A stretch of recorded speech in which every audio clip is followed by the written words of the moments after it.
Chapter 43. The Burning of Mistwood. Aegon looked skyward and cursed the gods for the situation he was facing. When he started this campaign, he was confident that he'd be marching into King's Landing victorious with his aunt by his side. His early victory at Storm's End and the routing of Lord Tarly's forces only spurred him to think that this war would be won before the end of the year. How foolish I was to think that, he thought, looking grimly at the pyre burning away the men of the Golden Company. His mistake was thinking Randyll Tarly would bend the knee after routing the man's army. He had chased the Lord of Hornhill all the way to Summerhall. The plan was for his Dornish allies to sweep in from the south and trap Tarly between their two armies. It was a grand plan, and Aegon had looked forward to a crushing victory. However, the gods had other plans in store for him and the Golden Company. Not only did Lord Tarly manage to regroup with the forces in Summerhall, the man, instead of digging in at the castle, decided to spread out his men into small groups all across the countryside. While Aegon blindly marched out of Storm's End assured of victory, Randyll Tarly was laying a trap for them by using small pockets of men to attack their supply lines, dig pits which immobilized their elephants and horses alike, and set up ambushes. The Golden Company has lost more men in this hit-and-run tactics Lord Tarly was using compared to the earlier battles. Our resources are dwindling. We have spent too much time hunting Tarly and his band of brigands, said Jon. Aegon didn't disagree, but a series of misfortunes struck them, crippling their ability to march into King's Landing. He'd have been all for it to march his army against the capital, but the news coming from King's Landing was not at all favorable. Not only was his aunt attacking the capital, there were rumors of another dragon rider. To make matters worse, Liz had stopped supplying the Golden Company, and their elephants were dying, all thanks to the worsening weather. The Stormlords are helping Tarly. I know it. Aegon looked at his hand and held back a sigh. Jon had been frothing with rage once they learned Daenerys was not trying to help them but going after the throne herself.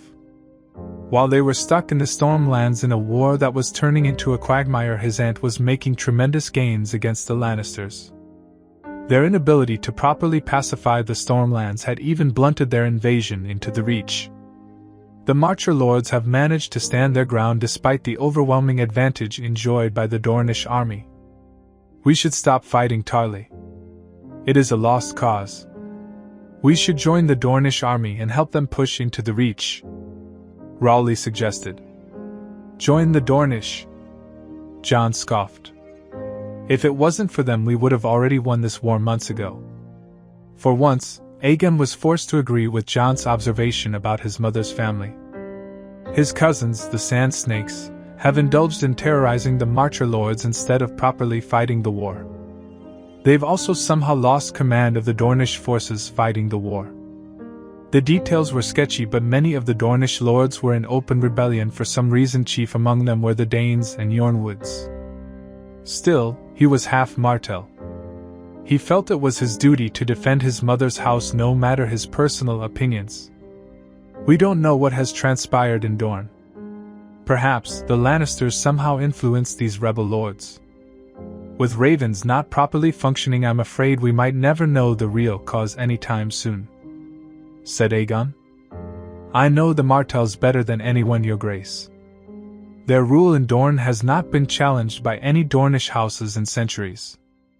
I suspect Prince Doran is purposefully denying us the needed troops and resources, Jon accused, his pale blue eyes darkening in anger. Why would His Grace's uncle deny aid, though? Asked Rowley. Because a Dornishman has no honor. Blood ties and oaths mean little to them. They prefer to run dishonorable schemes and even use unscrupulous methods to get what they want at any cost. You suspect my uncle wants something from me? Aegon frowned. I suspect Prince Doran is holding back his forces to show that his cooperation is not without a cost. Aegon looked at Jon, perplexed. What could my uncle possibly want that he is willing to sabotage the campaign? I do not know, Your Grace. But I suspect the man wants his daughter to become your queen and a few small council seats for his fellow Dornishmen, said Jon with gritted teeth. A horn blew in their camp, gaining their attention. "Now what?" Raleigh groaned. "Riders from the north, your grace." "Maybe Harry Strickland succeeded in routing Tarley," John said hopefully. Aegon doubted that. These last few months of campaign had truly sapped him of any hopes left. He knew better than to hope for any positive outcome in this war. Not a moment later he was proven right as Harry Strickland dashed John's hopes. "We were ambushed. We lost the last elephant to a trap of caltrops. The only good thing is we managed to chase the fuckers away further north. We managed to secure our supplies and momentarily managed to restore a safe path to Storm's End." "For how long?" Aegon muttered. "That remains to be seen. No doubt, Tarley's men will ride out of their hiding spot after they lick their wounds," said Harry. "This is bad. The war is not going as we hoped." John muttered dejectedly. "I wouldn't write it off, Cunnington. There is good news." "There is?" Aegon asked with wide eyes, looking at the Captain Commander of the Golden Company. "There is, your grace. We had misplaced half our men thanks to the storm scattering our fleet, but we have made an unusual ally in the Stepstones willing to lend us a hand. The remaining knights and archers of the Golden Company have landed on the shores of Stormlands, and are marching towards us as we speak." Aegon was quite happy to hear that. They needed more men for their planned invasion into the Reach with Dorne's refusal to cooperate. "These new allies we have, who are they?" John asked, frowning suspiciously at the Captain Commander. "I do not know. Send those ravens to chain at Mistwood and find out," said Harry Strickland, shrugging his shoulders. "Good luck trying that." Raleigh scoffed. John eyed Raleigh heatedly but did not deny the accusation. "Either the maesters are refusing to cooperate with us or something has happened to the ravens." "That's strange," Harry Strickland muttered, looking thoughtful for a moment before shaking his head. "Either way, I know why our Dornish allies are not being as helpful as we thought." "Why?" Aegon asked promptly. "Dorne is in an uproar over their slain Prince Quentyn Martell and Cletus Yornwood. They say Daenerys Targaryen is responsible. The Yornwoods have withdrawn their support, as do many other Dornish houses. The rest of the details are sketchy.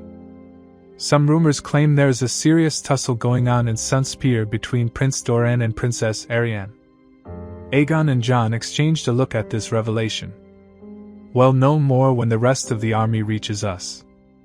We must regroup at Summerhall and make preparations for a large offense into the Reach," Commander Strickland suggested.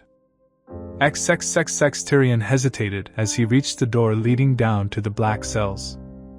From the moment the Red Keep fell, he had been petitioning the Queen to grant him an hour to speak with Jaime.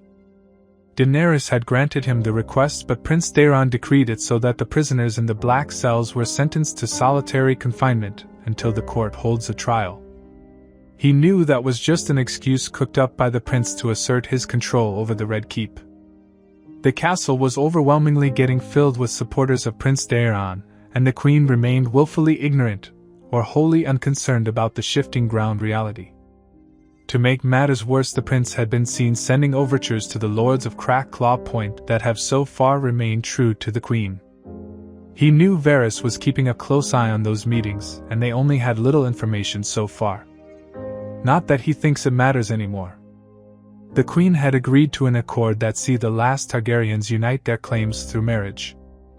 It was all but certain that the reign of Daeron III would officially start once the coronation as well as the marriage to Daenerys occur.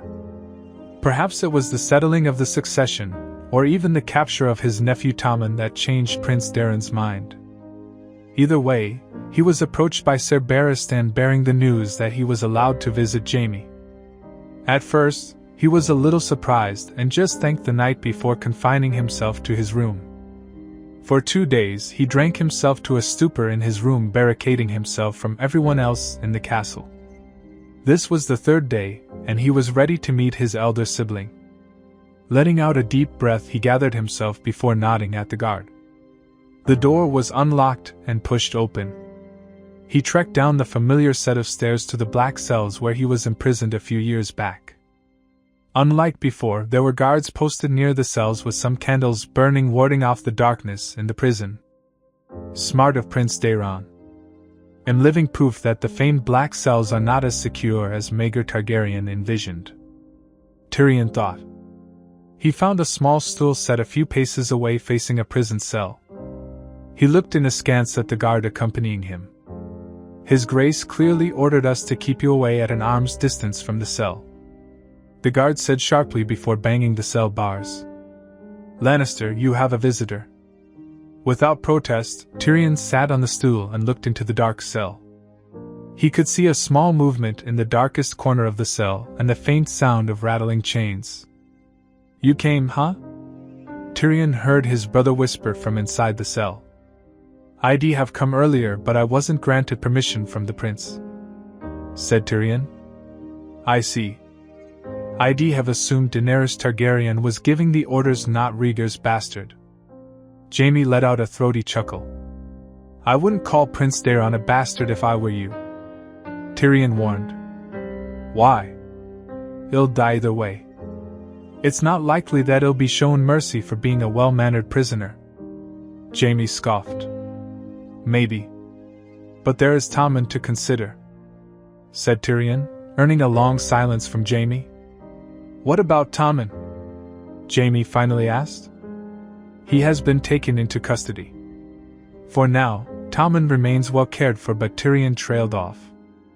Tyrion, you cannot allow something to happen to Tommen, Jaime pleaded.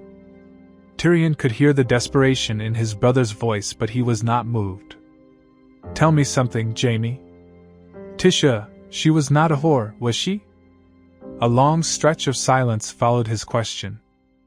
Jaime, I need to know the truth. Did you lie to me about Tisha? It does not matter, it matters to me, Jaime. Tell me the truth, Tyrion demanded with gritted teeth. Yes. Jaime whispered in the darkness, but Tyrion heard it loud and clear. Why? He whispered. Tyrion waited, but Jaime didn't say a word. He already knew, though. Lord Tywin sought to teach him a lesson, and Tisha was made to suffer. His wife was declared a whore and had the Lannister men rape her.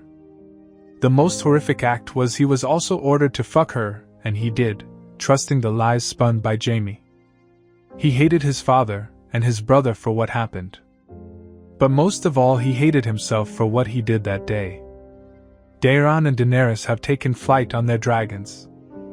When they return, the coronation of Daeron will happen, and after that, you'll be called to stand for a trial. I'll see you there, Jaime, said Tyrion, sliding off the stool and taking to his feet. Tyrion, I'm sorry, Jaime said softly. Tyrion paused for a moment before walking away from the black cells without looking back. He wanted to rage at his brother for what happened, but he was equally guilty of Tisha's fate. Besides, he had already taken his revenge on Tywin Lannister. All that was left of his father was his legacy, and that was already in jeopardy. When he finally came out of the black cells, Varys was waiting for him at the entrance. He disliked the look of pity being directed at him, so he changed the subject. Have you figured out where Daeron and Daenerys went? Tyrion asked, as they walked along the hallways of the Red Keep. Unfortunately, no. I know they have flown south according to some fishermen who saw the dragons crossing the Blackwater Rush, said Varys. The frustration of not knowing could be clearly seen on his face. I suspect Ser Barristan knows, but the knight is tight-lipped in my presence. Perhaps you might loosen his tongue. Tyrion shook his head. If Ser Barristan has been ordered not to spill any details, he'll keep the secret till his last breath, said Tyrion, eyeing the former master of whispers out of the corner of his eyes. I suppose I'm not the only one afraid of what the future might hold, Tyrion thought. They never imagined the Queen would easily give ground when it comes to unifying the claims of Daeron with hers on the Iron Throne. Perhaps the fault lies with them as advisors. They didn't see the trap being sprung on them using the Crownland Lords as bait. They lost a major bargaining power because the city was not taken solely by the Queen's forces. If they had done so, they could have forced Daeron to accept more terms in their favor. Did you know that House Valerion has been asked to return all of the dragons that Cersei financed? Varys suddenly asked. Truly? Tyrion raised his eyebrows in surprise. Yes. And told Sir Davos Seaworth has been granted overall command of the fleet by the orders of Prince Daeron. That's not going to be popular with the Valerians. Tyrion commented. No, it's not. I also suspect the long hours of discussion between Prince Daeron and Sir Willis Manderley was an indication of a possible small council seat for the heir of White Harbor. Daeron is replacing the traditional allies of House Targaryen with the staunch supporters of House Stark. Tyrion observed. That was my thought as well. Varys nodded gravely. We have to warn Her Grace before things get out of hand. It's getting out of hand. The Tyrells remain a prisoner inside Maegor's holdfast, and soon Her Grace may find herself without any allies. I don't think she cares either way. She is too smitten by the rogue charm of Prince Daeron. Tyrion thought, but he didn't dare say it aloud. Asha was satisfied with making something of herself in the Stepstones. After the disaster that was her idea to ally herself with the Dragon Queen, she was floundering to regain her footing. The Ironborn that followed her were not going to keep following her if there was no clear goal on the horizon.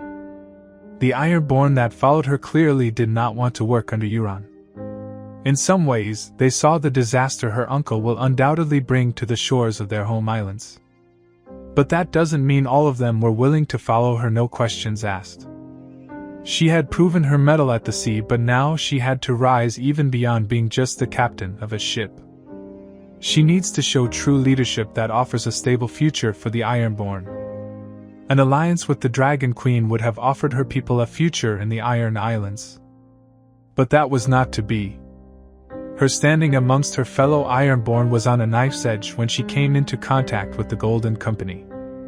When she learned that a portion of the Sellsword Company was stranded on Stepstones, saw an opportunity to regain her standing amongst the Ironborn. The Volantene fleet that was transporting them was in need of some repair, and those sailors were too afraid to sail into Westeros because of the storm. Not to mention, the sailors were all rushing to return to Volantis once they learned Volantis was sacked by the Dragon Queen. In this situation, she approached the stranded officers of the Golden Company with an offer. She offered her fleet to ferry their men to the Stormlands in return for their assistance in a small matter. With her fleets and the experienced fighting men of the Golden Company, it only took her a campaign of 2 months to establish her own fiefdom on the island of Grey Gallows. She toppled the local pirate lords and Lyseni pirates from the nearby islets and established her control over a chain of islands in the Stepstones. The loot alone from the pirates was enough to secure the loyalty of the Ironborn. The riches that awaited them in the future from plundering more ships from Dorne, Essos and the Summer Isles was going to be more than enough to keep the Ironborn sated. Just as the Golden Company kept their word, she kept hers. Her ships were moored at Mistwood with the Golden Company unloading their men, weapons and horses. They'll be missed. It'll be difficult to hold on to our holdings without the steel of the Golden Company by our side, said Christopher Botley. That's true. But we'll be whipping those lazy punks in the Grey Gallows into proper Ironmen. The size of our fleet has certainly increased, and soon we'll have more slaves in our custody once we absorb those Lyseni crews prowling around in the sea, said Asha. What she didn't tell was that she dearly hoped the Golden Company, and this Aegon Targaryen end up somehow being a thorn in the side of her uncle. If Euron ends up getting beaten in the Reach, more Ironborn would flood to her side. The Iron Islands would be easy pickings for her as her uncle wastes ships and men fighting the Greenlanders while she grows in power at the Grey Gallows. It seemed the drowned god is favoring me once again, she thought happily. Asha! Theon screamed. She turned sharply at her brother, wondering what sort of lunacy was he now engaged in. But instead, she watched a dragon sweep down from the sky and breathe down flame right through the middle of her ship. There was an explosion of wood and screams of men. She was blown back from the explosion, and her back struck hard against the rails of her ship. The pain that flared up on her back made her momentarily lose her vision. When she regained a semblance of a grip on her vision, it was to see her fleet getting burned down by 2 large dragons. No. Asha groaned, climbing on her feet using the railing as a crutch. My fleet. It was not just her fleet that was burning, as another dragon was seen breathing down fire on the men of the Golden Company. All around her there were flames of red and yellow burning her ships and men. Black smoke bellowed out into the sky, turning the former blue skies look like a distant dream. The smell of burnt flesh and men screaming as their flesh burned under dragon fire assaulted her senses. Her head spun as she saw several charred corpses floating in the sea. Her ship was groaning as it struggled to hold together despite getting burned by dragonfire. Suddenly, the cream-colored dragon that was burning the men on the land turned its attention to her ships. She saw the dragon chase towards her, and even saw it open its maw full of black dagger-like teeth. She screamed as bright golden flames descended down on her, making her jump from her ship. Pain flared up on her back before darkness consumed her whole. XXXX, Daenerys grinned at her nephew as he leveled with her in the sky atop Regal. Soon, Viserion also joined her on her other side, earning a soft growl from Drogon. Easy, Drogon. She shouted in High Valyrian, rubbing his black scales. Drogon seems to have developed a sort of rivalry with Regal and Viserion for obeying another rider over her. Or maybe it has something to do with the face-off that happened between the 3 dragons outside the city. In time, Drogon would learn to forget that little incident. She had often dreamed of flying her dragons with her family. The only family she knew was her brother, who was long dead at the hands of her former husband. Since then, she has been alone. But not anymore. Her future husband was with her among the clouds after laying waste to the Ironborn and the Golden Company. It was just the start. Now, the Golden Company and their Blackfire pretender were trapped inside Westeros as planned by her nephew. When this war concludes, there shall be no more Blackfires and their allies to ever haunt House Targaryen. To King's Landing? Daeron shouted over the howling winds. Daenerys nodded before a mischievous smirk crossed her lips. Let's see who lands first. She shouted back before urging Drogon into a dive. She smiled when she saw Daeron take her up on the challenge. She was looking forward to reaching the city. Daeron's coronation as well as their wedding awaited them.